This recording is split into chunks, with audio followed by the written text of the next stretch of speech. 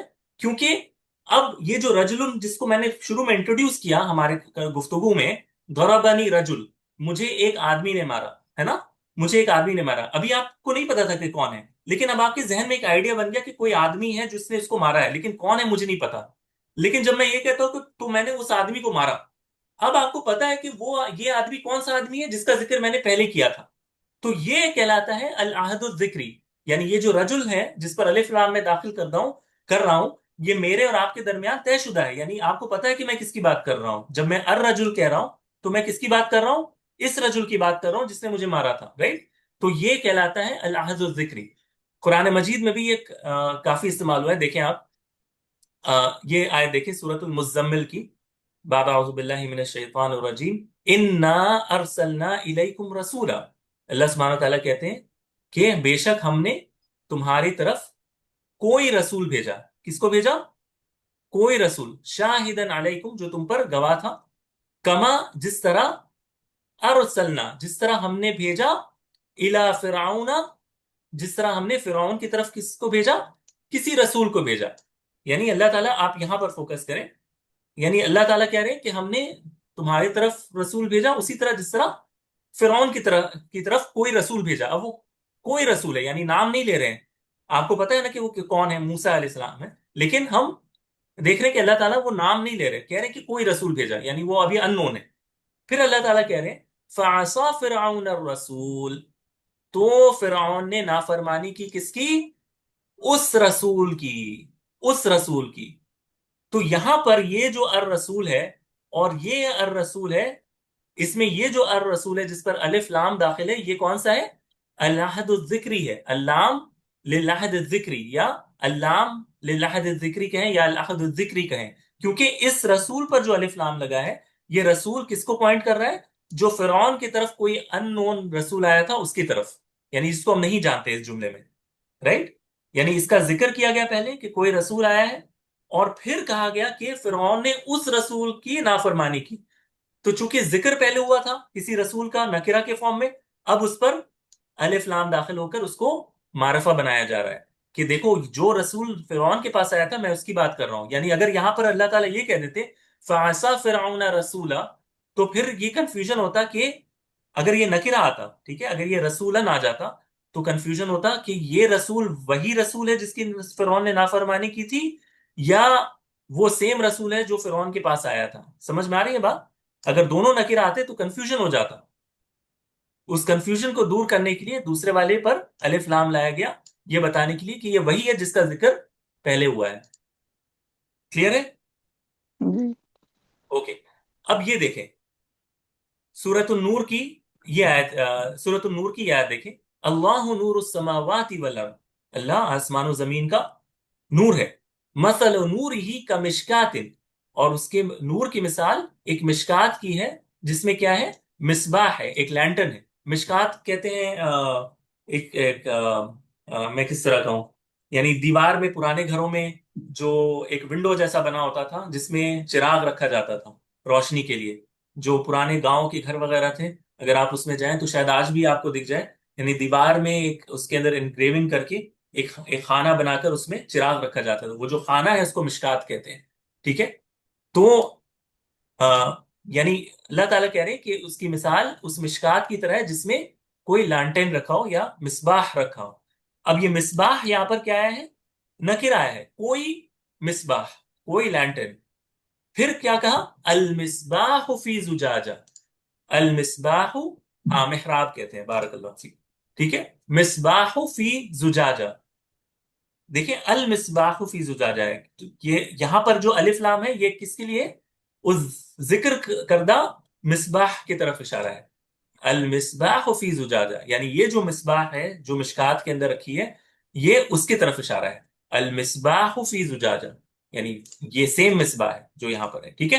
تو یہ بھی ذکری ہے، یعنی جس کو ذکر پہلے کیا گیا اور اس کو معرفہ بنا دیا گیا نکرہ سے، ٹھیک ہے. تو اس کو کہتے ہیں العہد الذکری، ٹھیک ہے، کہ ذکر کردہ چیز کو میں الف لام سے لے کر آ رہا ہوں، حالانکہ وہ پہلے انون ہے، لیکن میں اس کو چونکہ اب دوبارہ ریفر کر رہا ہوں، میں الف لام سے اس کو لے کر آ رہا ہوں ذکر کردہ نکرہ الفاظ کو۔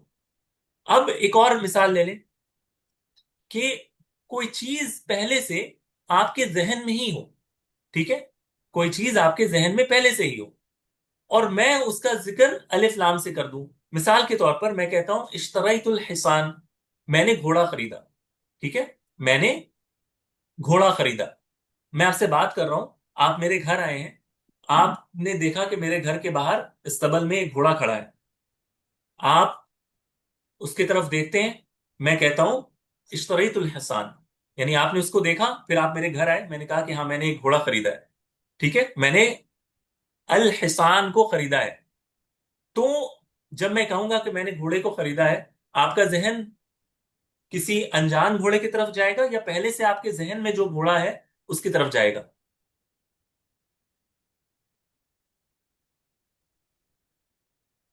اچھا، جو پہلے جو کا آپ نے ذکر دیکھا کیا ہے، ابھی آپ نے جس کا مشاہدہ کیا ہے، جو آپ سے ابھی جس کا جو ہے نا ذکر آپ نے باہر دیکھا، آپ نے اس کو مشاہدہ کیا، اس کی طرف فوراً جائے گا، رائٹ؟ تو ایسے الفاظ پر بھی الف لام داخل ہوتا ہے، یہ بتانے کے لیے کہ یہ معلوم شدہ ہے، یہ چیز سننے والوں کو پہلے سے پتا ہے۔ مجھے یہ نہیں کرنا ہے کہ پہلے اس کو نکرہ لانا ہوگا کہ اشتریت الحسان، میں نے کوئی گھوڑا خریدا ہے، اور پھر میں اس کو بتاؤں کہ یہ دیکھو الحسان جو ہے ایسا ہے۔ نہیں، مجھے یہ کرنے کی ضرورت نہیں ہے، سننے والے کو پہلے سے پتا ہے۔ اب دیکھیں قرآن مجید میں اس کی مثال دیکھیں آپ کہ جسٹ اے مومنٹ، ہاں ہاں یہاں پر دیکھیں، ابو بکر رضی اللہ تعالیٰ عنہ اور محمد صلی اللہ علیہ وسلم جب غار ہرا میں گئے، ٹھیک ہے، جب غار ہرا میں گئے تو اللہ سبحانہ تعالیٰ نے وہ جو قصہ ذکر کیا ہے ان کے غار کا، اس میں دیکھیں اللہ سبحانہ تعالیٰ نے کیا کہا، اللہ تنصروہ فقد نصرہ اللہ اذ اخرجہ الذین کفروا ثانی اثنین اذ ہما فی الغار، ٹھیک ہے۔ تو یہاں پر اگر آپ لوگوں میں سے کوئی ترجمہ نکال کر اس کا پڑھنا چاہیں تو پڑھ بھی سکتی ہیں، کہ دیکھیں اللہ سبحانہ تعالیٰ نے یہاں پر ان کا جو ذکر کیا کہ ان کو کفار مکہ نے نکال دیا تھا، یا مشرکین مکہ نے نکال دیا تھا، تو جب وہ یعنی دو میں سے ایک تھے، ٹھیک ہے، دو میں سے ایک، تو اذ ہما فی الغار، جب وہ دونوں کس میں تھے؟ الغار میں تھے، کیو میں تھے۔ اب سوال یہ پیدا ہوتا ہے کہ یہ الغار کون سا غار ہے؟ یہ الف لام کے ساتھ آیا ہے نا، الغار، الغار، یہاں پہ فی غار نہیں کہا، یعنی کسی غار میں تھے، بلکہ کیا کہا؟ الغار۔ کیا اس غار کا ذکر پہلے کہیں ہوا ہے؟ اس آیت سے پہلے کہیں نہیں ہوا ہے۔ اگر آپ قرآن مجید کی آیت دیکھیں، کہیں پر کسی غار کا ذکر نہیں ہے اس سے پہلے، نہ کسی نکرہ کے فارم میں، نہ کسی نام کے فارم میں، لیکن سیدھے اللہ تعالیٰ نے کیا کہا؟ اذ ہما فی الغار۔ تو یہ جو غار ہے، کیا ہم اس غار کے بارے میں پہلے سے جانتے ہیں؟ مسلمان جانتے ہیں کہ کون سا غار ہے یہ؟ جی سر، غار نہیں، ہرا۔ ہے نا، غار ہرا تھا نا۔ تو غار ہرا چونکہ پہلے سے پتا ہے، تو اللہ تعالیٰ نے اس کو العہد الذہنی کے طور پر لایا ہے، کہ سننے والے کو پہلے سے پتا ہے کہ کون سے غار کی بات ہو رہی ہے، تو اس کو الف لام سے ہی ذکر کر دیا ڈائریکٹ، کوئی اور ریفرنس کی ضرورت نہیں ہے، ٹھیک ہے۔ اسی طرح آپ دیکھیں کہ بیعت رضوان جب ہوا تو اللہ تعالیٰ نے کیا کہا، ٹھیک ہے، بیعت رضوان کے موقع پر اللہ تعالیٰ، غار ہرا میں تو ہاں وہی میں سوچا تھا، غار سور ہے نا، غار سور میں ہوا تھا، غار ہرا میں تو وحی نزول ہوئی تھی، غار سور میں ہے، بارک اللہ فی، غار سور میں جو ہے وہ آ، جو ہے وہ آپ اور ابو بکر رضی اللہ تعالیٰ عنہ دونوں غار میں تھے، ٹھیک ہے، غار سور، بارک اللہ فی۔ اچھا، اگلی آیت دیکھیں، لقد رضی اللہ عنہ عن المؤمنین اذ یبایعونک تحت الشجرہ، ٹھیک ہے، کہ بے شک اللہ راضی ہوا مومنوں سے جب انہوں نے بیعت کی تم سے، یعنی آپ صلی اللہ علیہ وسلم سے، تحت الشجرہ، اس خاص پیڑ کے نیچے۔ الشجرہ آیا ہے نا، دیکھیں الشجرہ آیا ہے، تو الشجرہ کیوں آیا؟ یہاں پر اس سے پہلے کسی بھی شجرتن کا ذکر نہیں ہے، لیکن لفظ کیا آیا؟ الشجرہ۔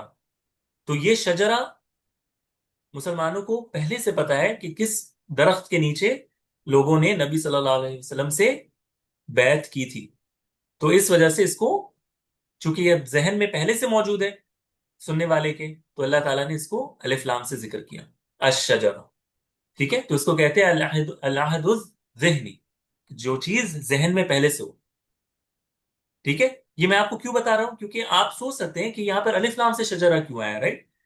کوئی شجر کیوں نہیں کہا؟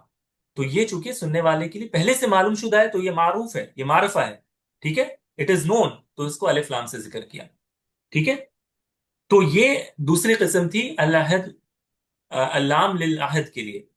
ہم نے پہلا پڑھا العہد الذکری، جس کا ذکر ایک بار نکرہ کے فارم میں ہو اور پھر معرفہ کے فارم میں، اور دوسرا ہم نے پڑھا العہد الذہنی، کہ جو ذہن میں پہلے سے موجود ہو اور اس کو الف لام سے ذکر کیا گیا. اب تیسرا آ جاتا ہے العہد الحضوری. العہد الحضوری، العہد الحضوری بہت آسان ہے، جو چیز ہمارے سامنے بالکل موجود ہو، حاضر ہو، اس کی طرف کوئی اشارہ کر کے کہے کہ فلاں چیز یا فلاں شخص یا فلاں آدمی، تو فوراً ہمیں پتہ چل جاتا ہے کہ یہ کس کی بات ہو رہی ہے. اور عام طور پہ یہ اسم الاشارہ کے ساتھ کافی جو ہے وہ استعمال ہوتا ہے، ٹھیک ہے؟ تو اس کو کہتے ہیں العہد الحضوری. جیسے کوئی ایک سیکنڈ، ہاں، جیسے کوئی آپ سے کہے فاز هذا الغلام، آپ دیکھیں اس سینٹنس کو، فاز هذا الغلام، کامیاب ہو گیا یہ بچہ، کامیاب ہو گیا یہ بچہ. اب یہ جو بچہ ہے، یہ ہاذا میرے سامنے کھڑا ہے، میں اس کی طرف اشارہ کر کے کہہ رہا ہوں فازا، کامیاب ہو گیا، یا اس کو جو ہے سکسس مل گئی، یا فرسٹ پوزیشن آئی ہے، مثال کے طور پر هذا الغلام، هذا الغلام فازا، یعنی یہ بچہ کامیاب ہو گیا. اب یہ چونکہ میرے سامنے کھڑا ہے، تو میں اس کو ہاذا غلام نہیں کہوں گا، میں اس کو کیا کہوں گا؟ ہاذا الغلام. یعنی میرے اور سننے والے کے بیچ میں یہ طے شدہ ہے کہ یہی بچے کی بات ہو رہی ہے، ہاذا الغلام، فازا ہاذا الغلام، ٹھیک ہے؟ تو یہ العہد الحضوری ہے، یعنی سننے والے کے بالکل سامنے وہ چیز موجود ہوتی ہے، حاضر ہوتی ہے، اور عام طور پہ اس کو وہ محسوس بھی کر سکتا ہے، دیکھ بھی سکتا ہے، فیل کر سکتا ہے، اور اس کو اسم الاشارہ کے بعد عموماً لایا جاتا ہے. جیسے اللہ تعالیٰ کہتے ہیں ذالک الکتاب، ذالک الکتاب، سورہ بقرہ میں الف لام میم کے بعد ذالک الکتاب، یہ کتاب.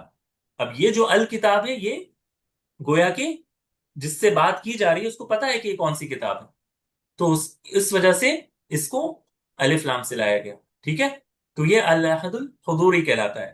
اسی طرح دن کے لیے، جیسے آج کا دن، میں کہوں کہ الیوم نسافر، میں آج کے دن سفر کروں گا، الیوم نسافر، میں آج کے دن سفر کرنے والا ہوں. تو الیوم یعنی آج کا دن، تو الیوم کو الف لام سے لکھا جاتا ہے. کیوں؟ کیونکہ یہ آج جس دن میں ہم ہیں اس کی طرف اشارہ ہے، یعنی سننے والے کو پتا ہے کہ یہ آج کا ہی دن ہے، الیوم.